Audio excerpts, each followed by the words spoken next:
मै बसेर केही गरौँ भन्ने युवाहरूलाई चाहिँ के सन्देश दिन चाहनुहुन्छ? जेसुकै गर भन्ने सन्देश दिन्छु होइन। बस्नु मन लाग्छ भने बस्नुहोस्, मैले जबरजस्ती बस्नुहोस् भन्नु बस्ने कुरा त होइन।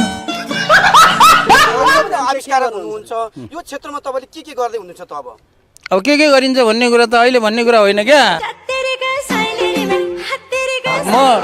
म जस्तो हो, म शिवजी अथवा म भगवान भइदिएको भएदेखि मैले चाहिँ होइन त्रिनेत्र लगाएर म यसो यसो गर्छु भन्ने थिएँ।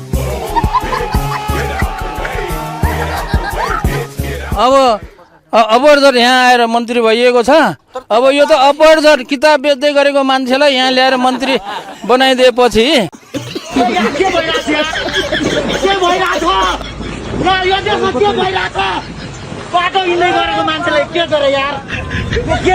अब सम्माननीय ज्यूहरूसँग फोटो सेसनमा सहभागी हुनको लागि नवनियुक्त माननीय मन्त्रीज्यूहरूलाई हार्दिक अनुरोध गर्दछु। अपरझट अब अहिले नै यो गर्छु भन्ने कुरा चाहिँ नसोध्नुहोस् तपाईँहरूले। पहिलो काम चाहिँ मन्त्रालयमा गएर अब के छ त्यो कुरा बुझ्ने हो। त्यो कुरा मलाई कसैले पनि गिफ्ट नदेऊ भन्छु, गिफ्ट दिन्छ, दियो भने मैले बेचिदिन्छु, त्यही हो। खास कुरा के हो भने म र गल्लीको कुकुरमा फरक छैन। किन? सिरकु 4 खुट्टे भयो, म चाहिँ 2 खुट्टे भयो। आजको कार्यक्रम के छ?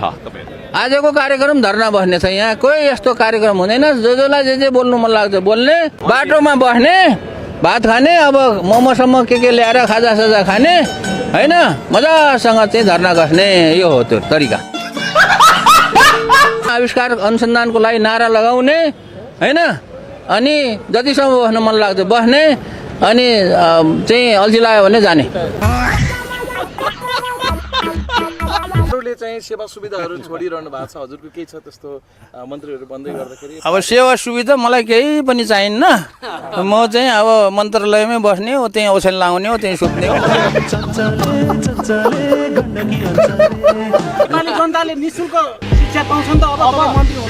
अरे म मन्त्री हुँदैमा निःशुल्क शिक्षा कसरी दिने? म भगवान हो र भनेको।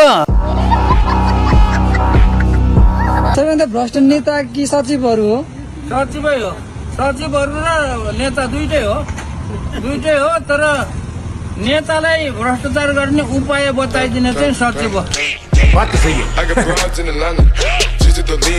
तिमीहरूलाई कोरिया नजाऊ, यहीँ बस भन्न आएको होइन। फेरि यहाँ नडर है, जाऊ भन्न आएको। बरु जाऊ। किन जाऊ भन्छु भने नेपालमा अहिले बसेर जागिरै पाउँदैन। अनि के आज आऊ देश बचाऊ भनेका छन् त जनताले यति बेला त। जनताले भन्यो होला, जनताको बोल्ने अधिकारको कुरा हो। जनताले हामीले बोल्यो भनेर जनतालाई गाली गर्ने कुरा होइन। अब राजा नआएको पनि त होइन। राजा त थियो त, 240 वर्ष 50 वर्ष थियो र नेपालमा राजा। अनि त्यति बेला के गरे त? म वैज्ञानिक होइन, म विद्वान पनि होइन। यदि म मूर्ख नभएको भए म अहिलेसम्म केही पनि गर्न सक्ने थिएन। म त 2-3 वर्षसम्म गएर हेरौँ गरे के हुन्छ भनेर आएको मान्छे त 28 वर्षसम्म यहीँ भयो, बिजी भयो क्या। अमेरिका किन फर्केन भन्दाखेरि यहीँ बिजी भइयो। महानगरले त गर्छ होला नि, अहिले त गर्दैन। यो महानगरले पनि गर्दैन। गर्छु भनेर नयाँ युवा पुस्ता आएको मैले साउन महिनामा भेटेको हो। हामी गर्छौँ भनेको हो र केही खाकाहरू तयार गरेको हो। उहाँले त केही गर्नुहुन्छ होला नि, अहिले त जनताले पनि हुन्छ होला भनेर भएन के, गर्नु पर्यो। उहाँले आज जित्नु भएको छ, उहाँलाई जितेर गर्दैन नि। जित्नु त धेरैले जित्यो अहिलेसम्म चुनावमा। गर्छु भनेर जिते। बात त सही है।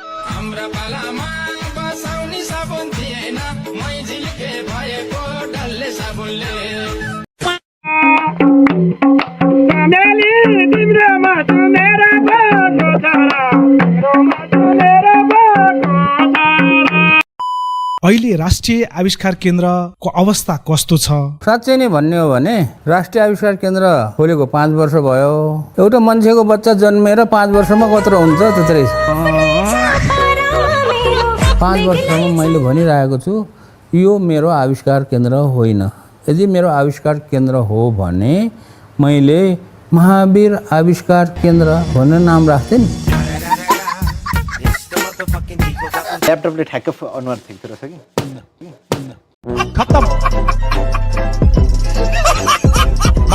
अहिले चाहिँ अनि परिवारमा को हुनुहुन्छ तपाईँहरू? परिवार त मेरो नेपालीहरू सबै परिवार हो कि यो साधारण यो सानो कुरामा त्यो उ गर्ने होइन सबै। मैले त नेपालीलाई मात्र होइन यो विश्वलाई मेरो आफ्नो परिवार मान्छु।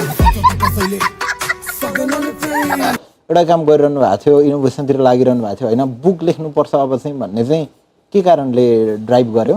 त्यो कुरा त्यो बुकमा छर्लङ्ग सुरुको पेजमा चाहिँ छर्लङ्गै पारेको छु। कसैले महावीर पुनलाई गौतम बुद्ध हो भनेर नठान्नु। तिमीहरू अहिले पो फेसबुकमा छ र त्यहाँ कहाँ छ के छ मैले भेटेर कुरा गरे ठोक्न पाइँदैन। मेरो अगाडि मलाई यो भनिस् भने म ठोकिदिन्छु। किनभने त्यत्तिकै मान्छेलाई सर अहिले जमाना नि मलाई चाहिँ आलोचना गरेर कुट्छु भन्न पाइन्छ त भने? होइन, पाइन्छ। कुट्ने हो, अब कुटेपछि अब के पर्छ त्यो परेको बेहोराउँला। महावीर पुन वैज्ञानिक हो भन्ने कुरामा भ्रम भयो। मैले कहिले भनेको छु म वैज्ञानिक हुँ भनेर? अनुसन्धान यो गर्नुपर्छ भन्ने कसैको दिमागमा छैन। 1% नेपालीको दिमागमा होला, बाँकी 99% नेपालीले दुःख नमाने हुन्छ, रिस उठ्छ भनेदेखि टाउको ठोके हुन्छ। दाजु केही शब्द बोल्न चाहनुहुन्छ? बोल्न के चाहन्छु भने किताब किनिदिनुहोस् भन्न चाहन्छु। तँलाई पठाउन दिएको उसले चाहिँ परबिनलाई दिएछ।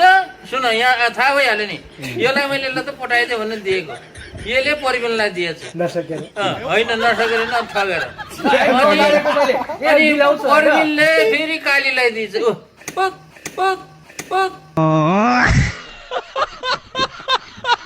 अस्तिसम्म मलाई थाहा थिएन भने धरानको मान्छे पानी खान नपाएर मर्या रहेछ भन्ने थाहा। पैसा हुँदाहुँदै पनि बुद्धि हुँदाहुँदै पनि पानी ल्याएर खान नसक्ने मान्छेहरू किन धरानमा बस्यो होला जस्तो लाग्छ मलाई। 68 वर्ष पुग्नु भयो? 69 पुग्यो, अब 70 पनि पुग्छ। वृद्ध भत्ता आउने बेला भएछ त ल। क्या बक रहे हो मादरचोद? अब त्यो थाहा छैन। इन्जिनियरहरू कस्तो लाग्छ नेपालको इन्जिनियरहरू? तपाईँ त इन्जिनियरहरूसँग काम गरिरहनु भएको छ। यस्तो हो क्या, इन्जिनियर नेपालको मात्र होइन जहाँको पनि इन्जिनियर उस्तै हो। नभएको कुरालाई पनि भए जस्तो गर्नलाई चाहिँ नेपाली मान्छेहरूको कम्पिटिसन राख्ने भने ओलम्पिकमा जित्छ। भनेपछि 4 वर्षमा तपाईँले मास्टर सक्नुभयो कि अन्डर ग्रेजुएसन? होइन, अन्डर ग्रेजुएट र प्लस केही ग्रेजुएट कोर्सहरू पनि क्लासहरू पनि लिएर म फर्केको हो र नेपाल चाहिँ फर्केर म चाहिँ घुम्न फर्केको हो। नेपालमा आएर केही अब 4 वर्षसम्म त पढियो, नेपालमा गएर केही गर्ने भन्न आएको चाहिँ होइन, घुम्न भनेर आएको हो। तर त्यसपछि घुमे भयो, अहिलेसम्म घुमिरहेको।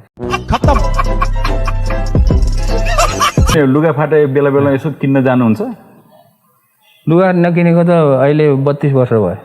म मूर्ख हो, मैले यो काम चाहिँ मूर्खका साथ गरिरहेको छु भन्ने कुरा उदाहरण जस्तो आविष्कार जस्तो मैले भने यो इन्टरनेट लैजाने काम त्यो मूर्ख नगरेको भए त्यो हुनै थिएन। आविष्कार केन्द्र खोल्ने काम मूर्ख नगरेको भए यो हुनै थिएन। अहिले वीरगञ्जको चिनी कारखाना कृषि औजार कारखाना जसलाई 1 रुपियाँ सरकारले दिएको छैन, त्यसलाई मूर्खै नगरेको भए त्यो चल्ने पनि थिएन। मैले मेरो मेडल बेच्छु भनेर मेडलको लागि धेरै प्रयास गरेँ, मेडलहरू अन्तर्राष्ट्रिय मेडल, राष्ट्रिय मेडल, अनि सहयोग गर्ने बेलामा चाहिँ थाहा नपाए जस्तो गर्छ। अनि मैले चाहिँ मेडल बेच्छु भनेर यो सोसियल मिडियामा राखेपछि गृह मन्त्रालयले थाहा पाएछ।